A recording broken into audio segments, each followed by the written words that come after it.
Bueno, muy buenas tardes para todos. Bienvenidos a este tercer webinar de pensamiento crítico. En la tarde de hoy nos acompaña el profesor Carlos Fernando Ramírez. El profesor Carlos Fernando Ramírez es docente del Departamento de Educación, es licenciado en Filosofía y Letras, tiene su maestría en Enseñanza de las Ciencias y actualmente está cursando el doctorado en Educación y está trabajando este tema de pensamiento crítico. Hoy nos va a hablar acerca de modelos y estrategias de pensamiento crítico. Entonces, queremos dar como unas pequeñas indicaciones para iniciar.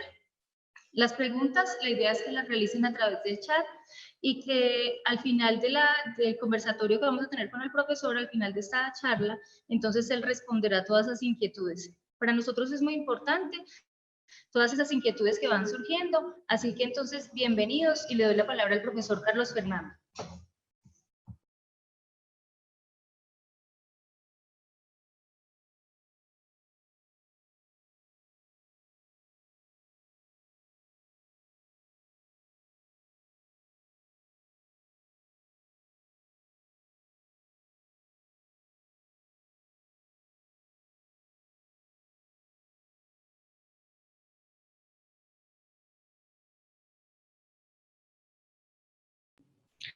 Que iniciamos después de haber escuchado a los dos profesores anteriores, el profe Oscar que abre el tema con pensamiento crítico a nivel general y luego una conferencia, una muy buena charla también de metacognición. Hoy queremos es como mostrarles los diferentes, algunos modelos, no son todos los modelos, sino digamos que son algunos modelos que hemos retomado para poder compartirlos con ustedes y mirar algunas estrategias de aplicabilidad desde esos modelos en nuestras aulas de clase. Como digamos que algunos elementos básicos que tendríamos que tener en cuenta para este primer proceso es observar qué es el pensamiento, ¿sí? Y tener en cuenta qué categorías se manejan dentro de lo que es el pensamiento y pues entender que es un proceso secuencial, que ese proceso es estructurado y que esa estructuración del proceso como tal es el que permite la solución de problemas, tomar una decisión y nos lleva a nosotros a organizar o a reconstruir o construir conceptos y van a ser las categorías esenciales que se dan dentro para poder formar el pensamiento creativo. Desde esta perspectiva, se podría, de acuerdo a lo que nos hablaron los profesores anteriores, podríamos pensar en qué es pensamiento crítico. Y pensamiento crítico entonces va a ser una habilidad, primero porque está compuesto de dos elementos, que es pensamiento y que es la parte crítica.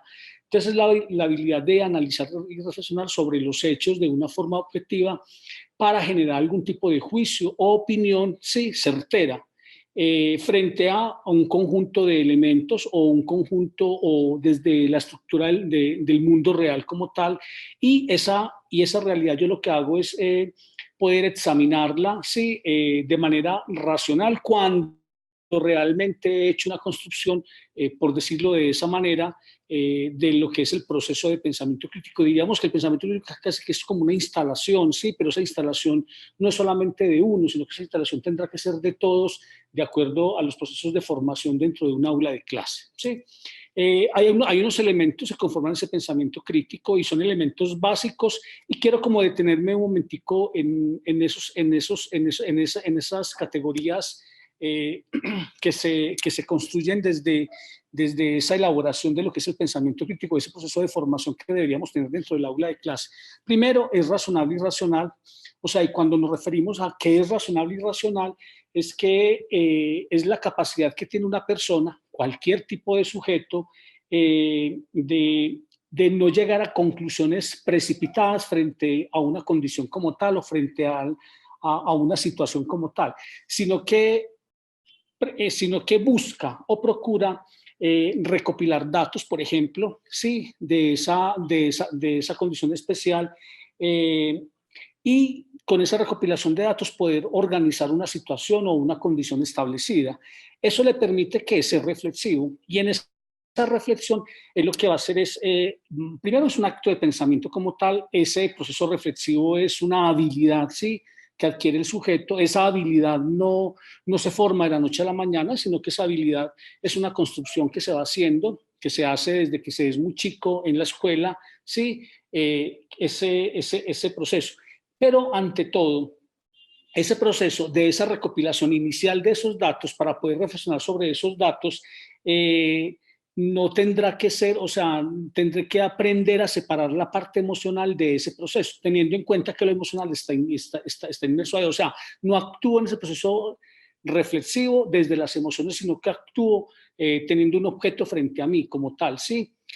Cuando hago ese proceso se requiere la voluntad para investigar sobre un tema. O sea, cuando yo investigo sobre el tema, lo que hago es una recopilación de esa información que me permita mi curiosidad frente a ese tema sobre el cual, o al que me estoy enfrentando o sobre el cual hablo, en fin, sí. Y determino o configuro una situación concreta, sí, que me permite a mí poder. Primero, recopilé unos datos. Segundo, hice un proceso reflexivo frente a ello. Y tercero, configuré una situación casi que la determiné, casi que la mapeé, ¿sí? que la estructuré. Y cuando sucede eso, la persona es capaz de pensar en forma independiente. O sea, yo ya empiezo a pensar de manera independiente. Mire lo que tuve que haber hecho y a dónde tuve que haber llevado al estudiante para que llegara a ese pensamiento de manera independiente. Eso le va a permitir en última instancia, cuando se piensa de esa manera independiente, tener un pensamiento creativo, ¿sí? ¿Por qué? Porque estoy delimitando o estoy escaneando diferentes caminos para poder llegar a ese proceso creativo. Y eso me va a permitir a mí primero ser imparcial, ¿sí? Frente a la toma de una posición o frente a la toma de frente a una condición establecida, ¿sí? Y se puede centrar en decidir de manera consciente qué creer o qué hacer. Cuando hago eso, o sea, lo que me permite a mí es aprender a ubicarme de manera objetiva frente a una situación, ¿sí? No quiere decir eso que no involucre emociones, tendré que involucrar emociones, pero es la manera como yo puedo aprender o como la manera como la lógica en la cual se debe establecer un proceso de enseñanza, por ejemplo, en el aula de clase, de tal manera que el estudiante aprenda a reaccionar frente a algún tipo de situación o de condición de manera adecuada, ¿sí? Porque normalmente pues, lo hacemos de manera emocional. Hay unos indicios en esa elaboración del pensamiento crítico, y esos indicios son los que nos propone Curfi, sí, en el 88. Él dice que el pensamiento va a ser un proceso, es un proceso de construcción del mismo pensamiento crítico, y si observamos en la gráfica que les coloco en la transparencia, hay 4 categorías o 4 elementos que son básicos. Uno es el descubrimiento, y desde ese descubrimiento se va a desglosar la parte hipotética. Aún la justificación no, sino que se hace el descubrimiento. O sea, me encuentro con el objeto como tal, o me encuentro con el proceso, o me encuentro con el concepto, y tendré que hacer hipótesis frente a esa construcción de ese concepto, o sea, la forma como yo estoy descubriendo esa estructura como tal. Cuando yo hago eso, mire que acá no es que él proponga que nos saltemos elementos, o no es que él proponga que nos saltemos, por ejemplo, las razones como tal, sí, o que me salte el argumento como tal para poder llegar a la conclusión, sino que él dice, mira, a través de esa parte hipotética yo tendré que hacer justificaciones frente a una condición establecida que me permitan a mí poder concluir, sí, casi que dentro de la parte hipotética, porque, o sea, yo descubro el fenómeno como tal, soy capaz de descubrirlo cuando yo lo reconozco, o sea, cuando yo puedo predecir situaciones o condiciones frente al fenómeno o frente al concepto, un concepto de aula de clase, sí, y yo puedo hacer justificaciones frente a él, pero mire que ahí está inmerso, dentro de lo que es la justificación, la conclusión, se encuentra inmerso un proceso que es de razones o sea, y que esas razones pueden ser estructuradas de manera, o sea, tomar una posición frente a una condición establecida, que me permitan a mí poder concluir. O sea, este proceso que nos propone Curtis, yo se los grafiqué me disculpan un poquitico lo borrosa la transparencia, pero se los grafiqué en este ejemplo. En ese territorio, nuestro territorio, están sucediendo grandes cambios a nivel político que afectan diversos aspectos de la vida internacional. como las recientes propuestas de Donald Trump de cerrar la frontera en los Estados Unidos y México, ¿sí? Hacer el muro, bueno, etcétera, etcétera. En su campaña por la presidencia de Estados Unidos, la reapertura de las respectivas embajadas de Estados Unidos y Cuba, que acaban con más de 50 años de rupturas diplomáticas entre esas dos naciones, y los diálogos de paz en La Habana, que buscan poner fin a más de 50 años de guerra interna en Colombia, ¿sí? Y hay otra cantidad de sucesos. O sea, mire que ahí estoy mostrando, hay 3 sucesos, ¿sí? ¿Y qué sucede con esos sucesos? Entonces, mire lo que dentro de la estrategia, cómo, o sea, cómo se puede observar lo que propone el autor. Primero está el descubrimiento.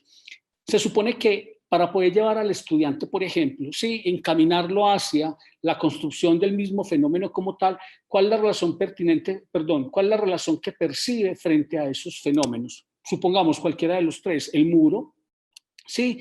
¿Qué reacciones eso produce a mí? Mire que ahí están involucradas varios procesos que son procesos metacognitivos, como los hablaba el profesor en el encuentro pasado, ¿sí? O esa construcción del mismo concepto como tal, ¿sí? De lo que es la formación del pensamiento como tal, ¿sí? Otro es la parte hipotética. ¿Qué cree que sucedería si se rompen los diferentes acuerdos? Por ejemplo, ¿sí? Llevar al estudiante o desde la parte de la justificación, ¿por qué se debe hacer un muro en las entre las dos regiones? ¿Sí? Lo que pasa es que cogí varios elementos diferentes como para intentar mostrarles, ¿sí? Cómo podría ir llevando a los estudiantes en la construcción o en una reconstrucción o una construcción del mismo concepto o del mismo fenómeno como un problema, ¿sí? Como un problema relevante que está en nuestras narices, que está al lado nuestro y que a veces no somos conscientes de ese tipo de fenómenos, y eso cómo repercute en las diferentes fronteras, o eso cómo repercute en la economía, o eso cómo repercute en los cambios políticos o educativos, etcétera, etcétera, así que se van dando. Y por último, una conclusión: ¿qué se debe hacer para mantener políticas de Estado asertivas? Entonces, mire lo que tendría, yo lo llevaría, yo lo guiaría a él, yo lo encaminaría a él hacia el proceso, hacia la construcción del mismo proceso, hacia la construcción del mismo pensamiento como tal, ¿sí? Luego viene una segunda, que es el de Johnson y Meister, sí, en el 92, y ahí hay otro elemento que para nosotros es relevante, o digamos que es otro modelo, sí, que se propone frente a esa formación de lo que es pensamiento crítico, sí. Está ya más hacia la formulación de un problema, o hacia la construcción de lo que es un problema, hacia la toma de una decisión y digamos que la retroacción de la misma decisión como tal, sí, que yo pueda realmente que yo pueda coger esos elementos y pueda pensar esos elementos y pueda actuar con esos elementos, ¿sí? Entonces, hay un primer elemento que es la aparición de un problema. Les estaba mostrando el problema, los 3 problemas que les planteé en esa transparencia. Entonces, aparece un problema. Frente a ese elemento, voy a poner en marcha cierto conjunto de actitudes y capacidades apropiadas para, y uno podría pensar que ese tipo de aptitudes o capacidades apropiadas para, ¿cuáles serían? Por ejemplo, sí, o dónde estarían. Entonces, habría que pensar en las habilidades de pensamiento que podrían ser ese tipo de actitudes que yo tendría que tener para, sí. Sin embargo, ahora les voy a mostrar algunas actitudes, sí, o algunas propiedades o categorías que nos permitan a nosotros poder observar esto que proponen los autores. Y por último, yo resolvería el problema, sí. Estaría solamente eso desde lo que es una resolución de un problema que está sujeto, que está, perdón, dentro de las categorías de lo que es el pensamiento crítico. Dentro de esa puesta en marcha, entonces este es el problema, y mire los tres mismos problemas: la frontera, el problema de la reapertura de las embajadas por el bloqueo que se le ha hecho a Cuba durante tantos años, sí, o los diálogos de paz que ponen fin a 50 años de guerra en Colombia y lo que está sucediendo con ellos. Entonces, mire que hay 3 elementos básicos que me permiten a mí poder observar esto para más adelante poderles mostrar algún tipo de actitud que debería asumir el estudiante cuando realmente yo estoy formando en el aula de clase un proceso de pensamiento crítico, o sea, una formación clara y precisa hacia la habilidad o hacia la construcción de diferentes habilidades o hacia la reconstrucción de diferentes conceptos o la construcción del concepto como tal. Entonces, el primero es: describa la información que existe frente a los acuerdos de La Habana y los zanjamientos que observan el gobierno actual. ¿Qué implicaría eso? Me implicaría a mí, o como profesor, o me implicaría a mí como estudiante, tener claridad frente a los acuerdos de La Habana, tener claridad frente a lo que sucede después de los acuerdos de La Habana y la firma del mismo acuerdo como tal, tener claridad frente a la brecha que se está formando frente a lo que se propuso y se firmó inicialmente en el acuerdo y a lo que se propone o se acentuó sí en este nuevo gobierno. ¿Qué es lo que sucede? ¿Qué fue lo que sucedió ahí? Mire que aquí lo llevo a que asuma posición frente a un problema existente, frente a un problema social.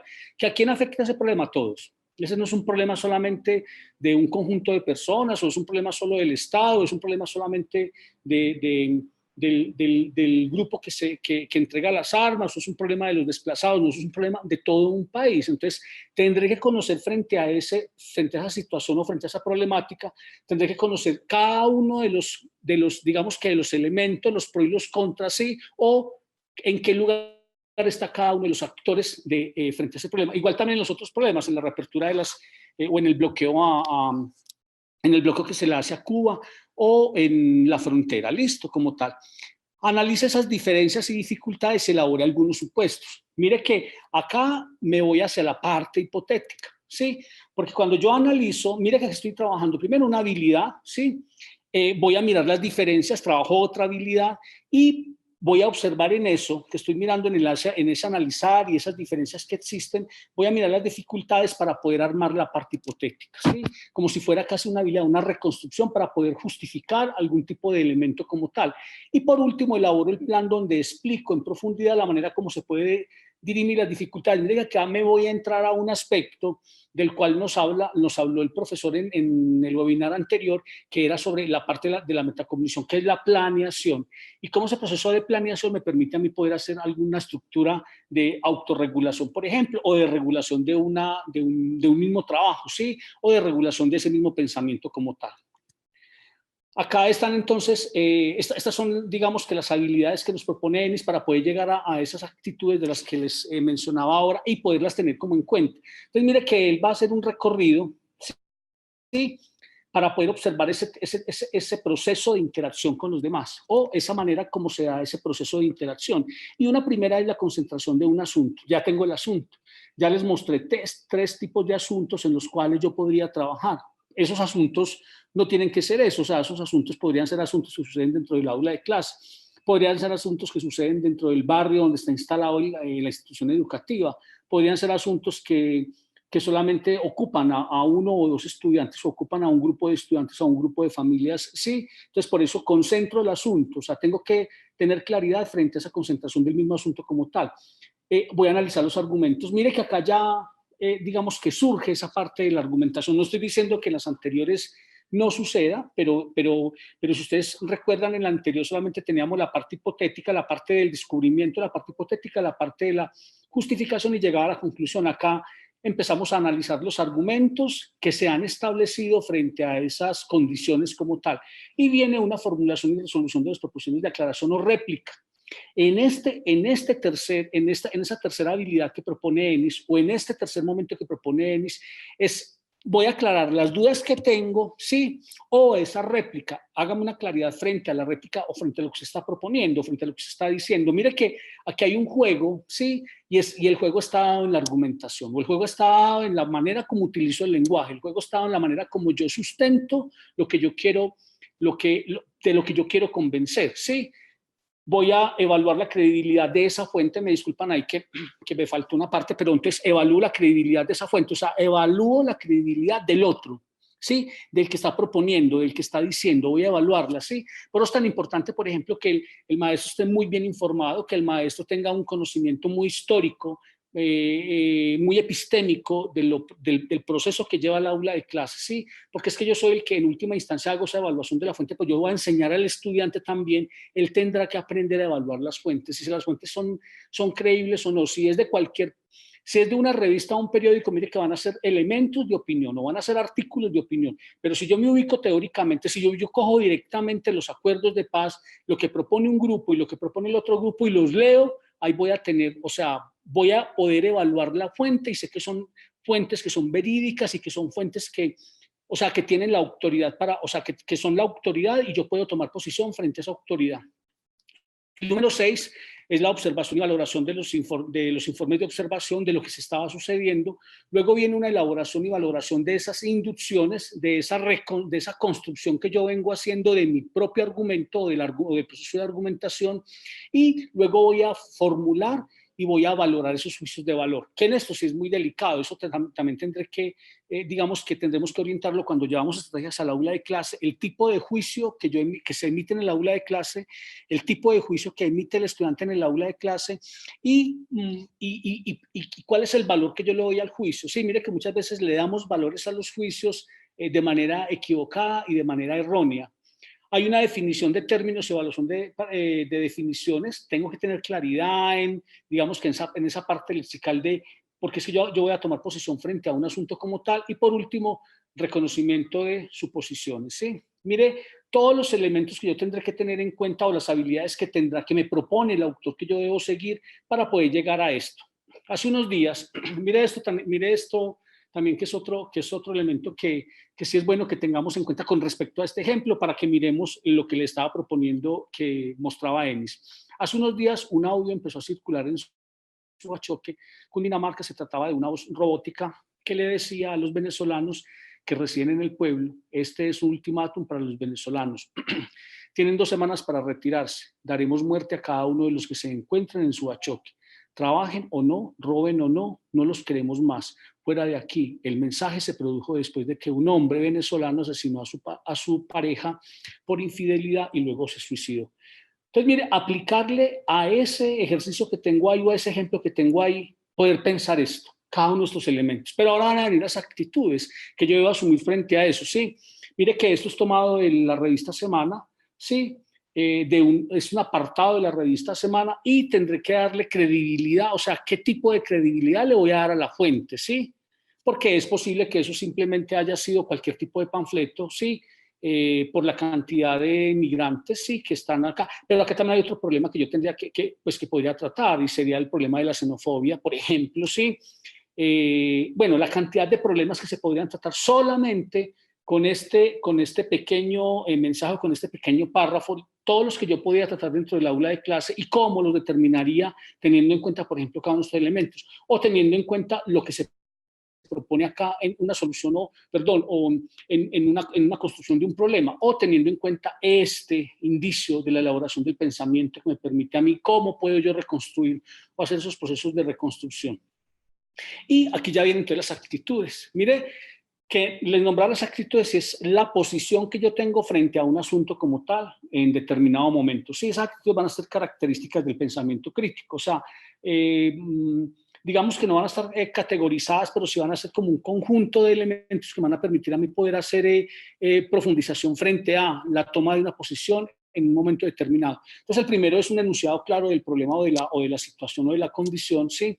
Buscar las razones de esos fenómenos. Mire cómo voy interrelacionando cada uno de los elementos de ese proceso de pensar críticamente. Estar bien informado, o sea, no me puedo quedar solamente con esto que me están diciendo acá, sino que yo tendré que indagar más sobre ese posible panfleto que apareció. Sí, tendré que buscar en redes, tendré que buscar en internet, tendré que escuchar noticias para poder tener toda la información y todos los elementos que me permitan a mí poder tomar una posición frente a una situación o una condición que está sucediendo. Emplear fuentes verosímiles y mencionarlas, o sea, que sean verdaderas. Sí, uno supondrá que si esto sacado de la revista Semana, el periodista que seguramente escribe, o el comentarista, o el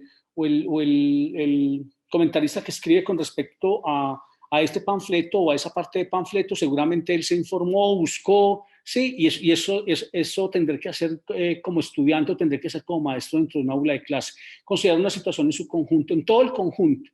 Acá hay que tomar todo el elemento y toda la situación y todo el problema de orden social que sucede no solamente acá en Colombia, sino en España, sino también en cada uno de los países, sí, donde están llegando emigrantes en cantidades a diario, sí, y las dificultades que eso puede traer también económicas, de empleo, etcétera, etcétera. O sea, que yo tendré que tener todo un problema en su conjunto, y mantener la atención en el tema principal. Que no me desvíe, sí, que no me vaya hacia otro lugar, sino que yo, ¿cuál es el tema principal y hacia dónde quiero llegar? Conservar el ánimo inicial es una actitud de examinar las diversas perspectivas disponibles, mantener una mente abierta, sí, adoptar una postura modificada. Cuando se habla de eso es que, o sea, mi postura tendré que irla modificando, ¿sí? De acuerdo a los diferentes elementos que vayan surgiendo. No es que, sino que tendré que tener esa, o sea, no es que sea una veleta, por ejemplo, frente a la situación o condición como tal, sino que cuál es mi postura frente a una situación, pero que yo esté bien informado, mire, para poder llegar a ella, ¿sí? Precisión en la medida en que el tema lo permita, que sea muy claro, muy preciso, que tenga una fuente verdadera, que sea claro lo que se está asumiendo, ¿sí? Para adoptar una forma ordenada de ese proceso como tal y aplicar esa capacidad del pensamiento crítico y que yo pueda hacer un control emotivo y afectivo. Mire que acá ya empieza a surgir esa parte, mire que ha ido surgiendo, ¿sí? Paulatinamente esa parte del control o de la construcción, perdón, de ese control de la parte emotivo-afectiva. Luego viene Sainz, Carlos Sainz, y él dice, mire, el pensamiento crítico, que digamos que es otra postura, es otro modelo de pensamiento crítico, sí, que también se conjuga con los anteriores, perdón, él dice que va a estar dado es como una destreza, sí, y que esa destreza va a tener que tener algunos elementos internos que le permiten poder conjugar claramente una condición que se establece o una condición establecida del sujeto. Y cómo esa destreza es manejada dentro de un aula de clase. O sea, eso está dado más desde la parte cognitiva, sí, pero es ese proceso que yo implemento desde una estrategia en el aula de clase. Entonces, él dice, esa estrategia está mediada por tres elementos, básicamente, uno que va a ser la argumentación, la toma de decisiones y la solución de un problema. ¿Sí? Mire que esto en última instancia me va a permitir a mí poder observar desde esos tres elementos o esas tres categorías que le estoy planteando ahí, voy a poder observar, por ejemplo, un proceso de planeación, sí, porque yo no tomo decisiones a la ligera, sino que yo tendré que planear el proceso para poder tomar una decisión y también tendré que planearlo para poder solucionar un problema. ¿Sí? Después de que cuando yo tomo la decisión y cuando soluciono el problema, supongamos que se dé, sí, mire que ahí va a haber digamos que un intermedio que va a ser la ejecución del proceso o la ejecución de ese plan que yo ya había, sí, que yo había elaborado para poder entrar a solucionar el problema y para poderlo evaluar el proceso. Entonces, revisiones de las situaciones. Mire que eso me va a permitir a mí poder hacer, una reversión de la situación como tal, o sea, devolverme frente al asunto casi que por el camino, sí, volver a observar el mismo camino para llegar a eso, a la toma de una posición frente a una situación establecida. Yo tomo posiciones, sí, frente a ese tipo de situaciones o condiciones que se establecen, pero no las puedo dejar sueltas. O sea, yo tengo que, cuando se es un muy buen pensador crítico, se supone que tomamos decisiones frente a eso. Voy a poner ejemplos. Sí, normalmente nosotros actuamos muy a la ligera y cuando actuamos a la ligera, actuamos más movidos por la parte emocional que por un proceso reflexivo, lógico, ¿sí? Y bien elaborado. Estaba conduciendo su vehículo y supongamos que se le atraviese o algún peatón o algún motociclista y qué tipo de reacción asumimos nosotros frente a eso. Mire que no repensamos la situación, sí, a pesar de que del peligro inminente en el que nos colocan, pues porque sería o aporrear a alguien, o etcétera, etcétera, etcétera, sí, sino la reacción más lo hacemos desde la parte emocional. Cuando se empieza a formar ese pensamiento crítico, usted lo que hace es repensar la situación como tal para poder tomar una posición. Pero me imagino que usted no saca la cabeza y grita alguna cosa por la ventanilla, me imagino que no saca la mano y levanta el dedo ni nada, sino que usted simplemente asume una posición tranquila, pausada frente a ese tomar esa posición. O sea, usted supo que debía hacer, mire que usted no actuó de manera emocional. Hay un siguiente elemento. Acá les coloqué este ejemplo, pero este ejemplo es más desde Herrero, como para poder mirar lo que propone Herrero, ¿sí? Que es, digamos, que es no estoy diciendo que se desprenda de lo que propone Sainz, pero tiene algunos elementos de la propuesta de Sainz, pero ubicada, más en la argumentación. Entonces, mire lo que dice Herrero. Entonces, nosotros siempre partimos de las creencias. Ahora leo el ejemplo. Partimos de las creencias y esas creencias, en un segundo elemento, tendrán que estar respaldadas pero mire, la creencia como tal, ¿sí? Cuando nosotros respaldamos podemos dar algún tipo de razones y concluimos. ¿sí? Y llegamos a la conclusión.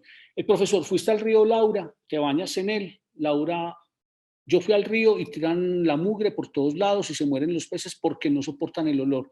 No me pude bañar, me enfermo. Entonces, mire todo lo que está haciendo Laura. Es posible que haya partido o de la experiencia como tal, que la creencia estaría inmersa dentro de ella, dentro de lo que es el sentido común. Sí, lo respalda. Hay alguna información que ella extrae de ahí y da las razones por las cuales ella no se puede bañar y concluye. Si ella se va a llegar a bañar ahí, seguramente se enfermaría, pensaría ella, sí, por lo que está mostrando y en lo que afirma Herrero. El que emite el argumento debe ser experto en la materia, no es que esté diciendo que ella sea, sino que cuando nosotros tomamos una posición de orden argumentativo, tendremos que conocer del tema, ¿sí? En profundidad de ese tema. Se debe, como yo emito un punto de vista o emito un juicio, ¿sí? La lógica es que yo me ubique o me ampare en un argumento y que ese argumento sea de autoridad, ¿sí? Que yo lo ubique en un lugar determinado, desde la parte académica o desde el saber como tal, desde el saber científico, pero que yo lo pueda ubicar, ¿sí?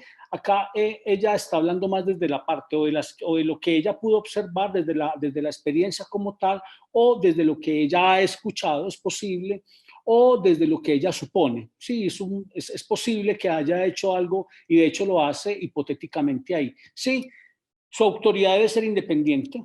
Sí, cuando yo emito el argumento, emito el punto de vista, lo sustento desde la argumentación o desde una autoridad y se supone que esa autoridad tiene valor, sí, tiene valor de verdad. Y el testimonio debe estar debidamente contextualizado en un lugar determinado. ¿Sí? Entonces, mire que esto que está diciendo Laura ahí, lo que le pregunta el profesor y lo que hace Laura ahí en ese proceso, seguramente tendrá que tener seguramente podré agregarle algún tipo de características de los elementos que les acabo de mencionar para poderlo fundamentar, ¿sí? Es posible que haya algún tipo de estudio, por ejemplo, que me permita a mí hacer eso. Pero mire que es una niña de 9 años, ¿sí? La que está haciendo la que hace el comentario y hasta dónde puede llegar ella con lo que está sucediendo. Posible que haya escuchado, bueno, etcétera, cantidad de cosas, pero parte de la experiencia como tal. Herrero, entonces continúo con él, entonces dice, mire, vea, el argumento tendrá que ser contextualizado, me permite a mí tomar posición, sí, porque yo lo que hice fue ubicarla en un lugar determinado. Hay un experto, está el experto en la materia, sí, que es el que me va a permitir a mí poder fundamentar lo que yo estoy afirmando, fundamentar lo que yo estoy diciendo. Es una autoridad reconocida, ese sujeto es experto en la materia y esa autoridad es de independencia, sí, es un sujeto independiente frente a la situación como la está asumiendo, ¿sí? O como la está planteando, como la está sustentando, ¿sí? Como la está llevando para que sea reconocido y para que tenga veracidad frente a un otro, ¿no? Un antagónico como tal, ¿sí? Siendo el protagónico. Esa es la posición desde un punto de vista, o sea, cómo asumo yo el punto de vista y cómo sustento yo ese punto de vista. Aquí les voy a mostrar 3 características que proponen Polyelders, es otro modelo. Entonces, mire que les he mostrado diferentes modelos de ese proceso de formación de pensamiento crítico. Vuelvo y les digo, o sea, modelos sobre pensamiento crítico hay muchos, pero quiero, ahora que llegue a la conclusión, se van a dar cuenta a dónde realmente se quiero llegar y cómo confluyen todos esos elementos en un lugar determinado. Entonces hay unas características intelectuales. Mire que este conjunto, o al menos este engranaje es muy amplio, ¿no? Es muy grande porque cada uno de ellos tendrá que haber algún tipo de elemento o categoría que lo fundamente como tal. Hay unas características intelectuales, por ejemplo, sí, hay unos elementos de razonamiento que tendré que tener en cuenta y hay unos estándares intelectuales, digamos que sí, pues que tendremos que tener todo. Entonces, supongamos en el conocimiento de una materia, pues o en el conocimiento de una disciplina, hay unos estándares intelectuales y todos tendremos que llegar a ese tipo de estándar intelectual, pero mire que hay unos elementos de razonamiento que me permiten a mí poder observar esas características de orden intelectual, ¿sí? O poder llegar a esas características dadas desde el orden intelectual. Aquí hay otro modelo de Watson y Glaser, sí, que son primero una actitud de indagación. hay un conocimiento de la naturaleza de inferencias o de inferencias, sí, y que éstas sean válidas, sí, que me permitan a mí un proceso de validez como tal, y la aplicación de habilidades. Y vuelve otra vez y digamos que surge ese proceso de habilidades, ¿sí? Y de esa construcción, de esa formación de la habilidad. Digamos que no lo pensemos más como el desarrollo, ¿sí? Dentro del aula de clase, sino cómo lo puedo formar dentro del aula de clase, ¿sí? Entonces, ¿qué es lo que hago yo? O sea, ¿cómo indago, por ejemplo, en el aula de clase? ¿Qué haría yo desde la argumentación? ¿O qué haría yo para procesos metacognitivos? ¿O qué haría yo para poder observar? Sí, la parte de cómo una dificultad, perdón, o una situación o una condición, cómo afecta emocionalmente al sujeto, sí, o al niño que tengo dentro del aula de clase, y cómo él aplica ese tipo de habilidades. O sea, cómo lo he formado, cómo se ha hecho esa construcción, digamos, de sujeto desde que entra a la escuela a los 4 años o desde que entra al jardín de niños a los 4 años, y qué tipo de sujeto es el que le entrego, el que entregamos allá, ¿sí? ¿Cuál es el tipo de sujeto que sale a enfrentar el mundo, ¿sí? A una universidad, a un trabajo, a cualquier tipo de situación? Entonces, aquí está la indagación. Sí, y es la habilidad para reconocer la existencia de los problemas y aceptar las pruebas de apoyo, verificar si lo que se afirma, me disculpan ahí, es cierto o no. Sí, y luego viene la inferencia, que es la capacidad que yo tengo de abstraer y generalizar, sí, los tipos de pruebas que se determinan lógicamente, o sea, que haya una construcción bien elaborada. No estoy diciendo que tenga que hacer, sino que tenga que hacer en el aula de clase el proceso, pero pues teniendo en cuenta eso no es lo que nosotros en nuestras aulas de clase estaríamos haciendo cotidianamente, ¿sí? Con lo que nos enfrentamos en nuestras cotidianidades, de acuerdo al conjunto de estrategias que yo reformulo y que yo elaboro a la luz de lo que el estudiante necesita en mi aula, ¿sí? Para que pueda llegar a un estándar establecido. Entonces, ahí lo que hago es una utilización de actitudes, habilidades de pensamiento. Les voy a colocar este ejemplo de acuerdo a esta gráfica que tengo ahí de Gadamer, ¿sí? Entonces, tengo unas concepciones, el prejuicio. Mire que acá vuelve y salta otra vez lo que es el juicio de valor. Es casi que ser, pues llevar a un proceso a un prejuicio, sí. Pero mire que yo lo que hago es primero, o sea, yo tengo una preconcepción y tengo que hacer comprender eso que está sucediendo. Interpreto esa información, sí, en un tiempo determinado, y se supone que dentro de ella hay digamos que un establecimiento y un diálogo para poder llegar a un argumento y poder dar una razón frente a una situación establecida. Maestra, ahora me siento mejor al saber que no tengo ningún virus ni ninguna bacteria en mi cuerpo. ¿Sí? Martina, ahora les tengo que poner una inyección, así no se enferman. Le coloca una vacuna a la maestra y a los niños que juegan a los piratas. Maestra, claro, doctora, tiene razón, necesitamos una inyección para prevenir posibles enfermedades. Ay, bueno, me dolió un montón. Entonces, mire, todos los elementos, solo en ese pequeño diálogo, todos los elementos que juegan acá, sí, mire qué tipo de prejuicios tiene, por ejemplo, el de una vacuna simplemente, sí, o qué se puede generar frente a eso. Ustedes, yo creo que escuchamos noticias cuando se empezó hace 2 años, creería yo, tal vez más, tal vez menos, con respecto a la vacuna del papiloma humano, sí, y lo que sucedió con eso, y lo que sucedió en la costa con la vacuna, y lo que sí, qué tipo de elementos tenían científicos para poder determinar o pensar lo que se estaba, o que no se hace, o que la niña no se les puede aplicar la vacuna, decían los padres por X o F o Y razón, sí. Mire que yo tenía que comprender el asunto, interpretar esa situación realmente desde los científicos, sí, para poder llegar al proceso argumentativo, pero como ya ahí entran elementos de contexto, sí, y ese contexto determina mucho la temporalidad en ese instante como tal, sí, o sea, en el momento como se dan las situaciones y las condiciones, teniendo en cuenta los niveles culturales, etcétera, etcétera, sí, una cantidad de condiciones que permiten que permiten obstáculos o que generan algún tipo de obstáculo de barrera para poder llegar de un lugar al otro, sí. Dewey y Edward van a mostrar simplemente estos elementos. Yo parto de una idea, sí, esa idea tengo que llevarla a acciones, pero mire que la concretizo en la creencia, pero esa idea en última instancia yo la convierto en un juicio, sí. Mire que en esa unión por decirlo de esta manera, o en esa conjugación de esa acción con esa creencia, me va a permitir a mí poder reformular un juicio. Pero, y la manera como reformulo el juicio, ¿sí? Y cómo lo llevo.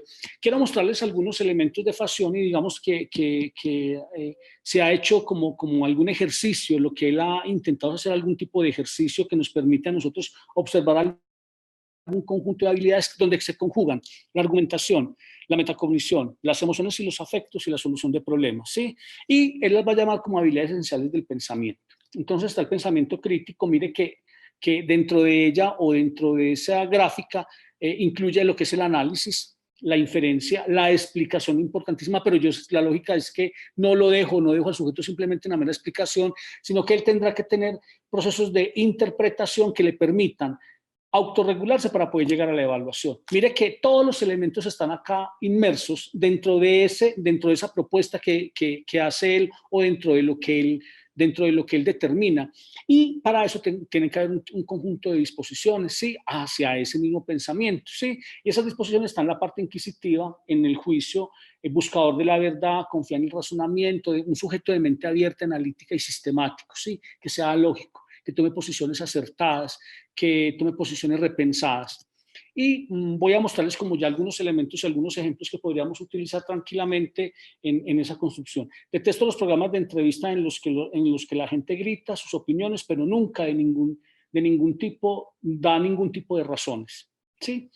Para mí es importante comprender lo que realmente quiere decir la gente al decir lo que dice. Siempre trabajo mejor en cargos donde se espera que piense las cosas por mí mismo. Pospongo tomar decisiones hasta tanto no haya pensado suficientemente mis opciones. En lugar de depender de las notas de alguien más, prefiero leer yo mismo el material. Procuro hallar mérito en la opinión de otro, aunque más adelante la rechace, ¿sí? Aunque un problema resulte más difícil de lo que esperaba, continúo trabajando en él. Y tomar decisiones inteligentes es más importante que ganar discusiones. Y las disposiciones débiles, digamos que esas eran las fuertes, ¿no? Que ahí la lógica es que, digamos que me estoy formando, sí, que ya estoy tomando posición frente a un asunto determinado. Pero mire las débiles.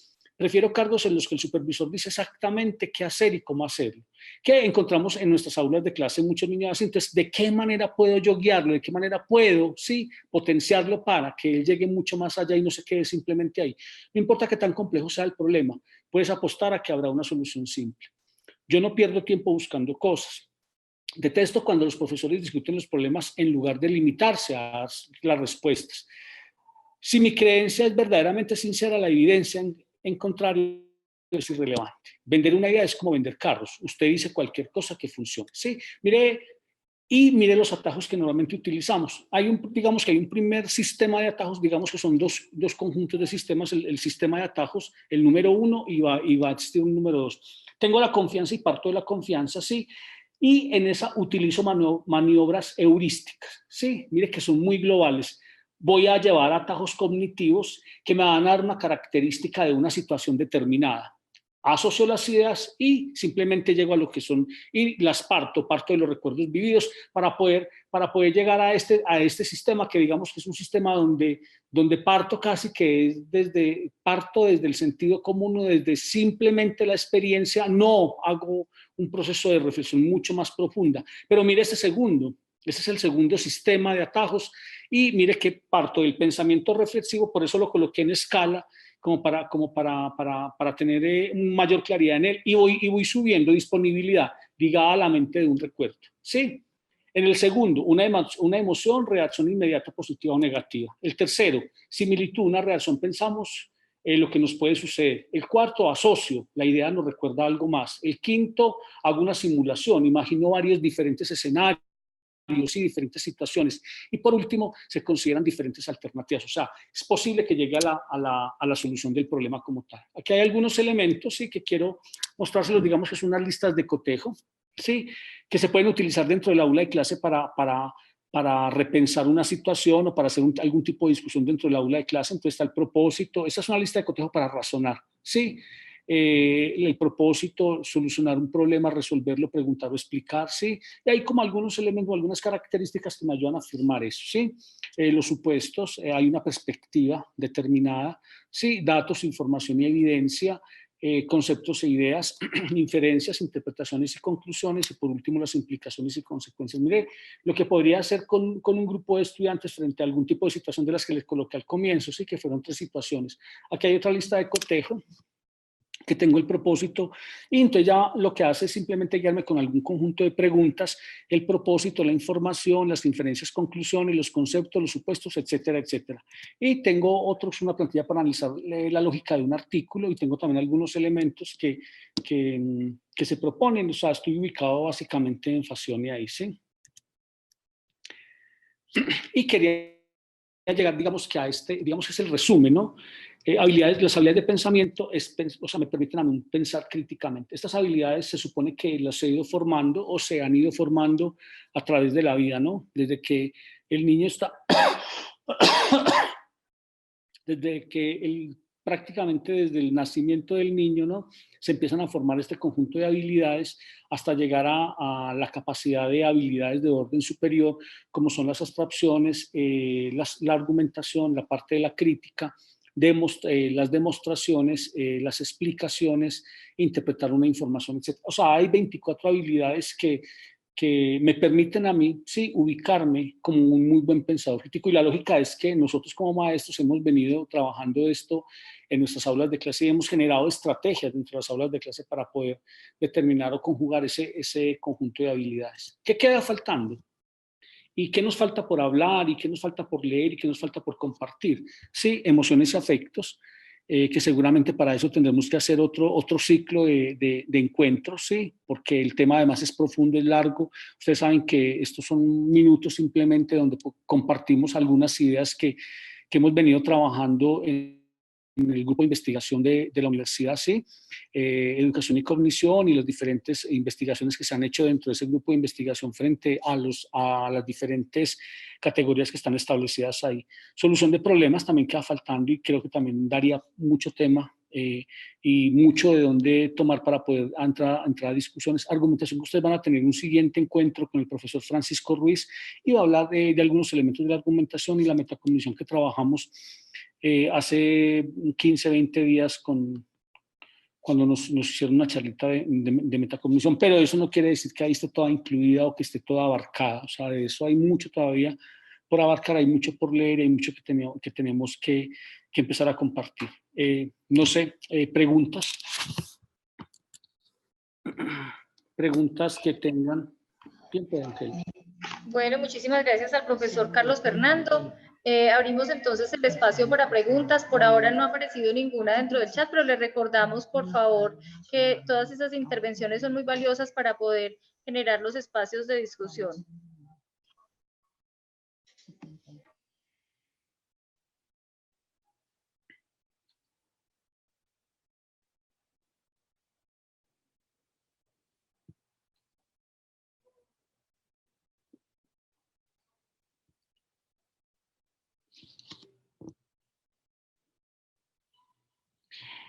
Bueno, yo creo que pues que si no tenemos preguntas, espero que el haberles compartido estos elementos perdón, estos modelos o estos de pensamiento crítico de pronto nos pueda abrir otro tipo de ventanas o otro tipo de puertas donde podamos nosotros entrar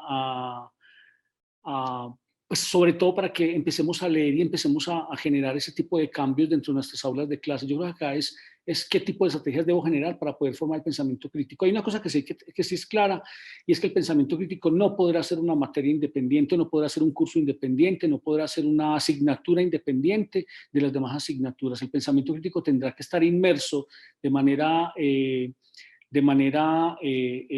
horizontal dentro de lo que son los currículos de nuestros colegios y nuestras escuelas y nuestras universidades. O sea, yo lo tendré que trabajar en matemáticas, como lo tendré que trabajar en religión, en español, en cada una de las disciplinas que se orientan en nuestro sistema educativo, tendré que horizontalizar el pensamiento crítico. Pues yo creo que si de pronto no hay preguntas, nada, quisiera agradecerles como la participación del día de hoy. Y pues seguiremos en contacto, seguiremos invitándolos para los siguientes encuentros que vamos a tener, y que pues muchísimas gracias por estar con nosotros y poder participar con nosotros, ¿sí? Muy amable.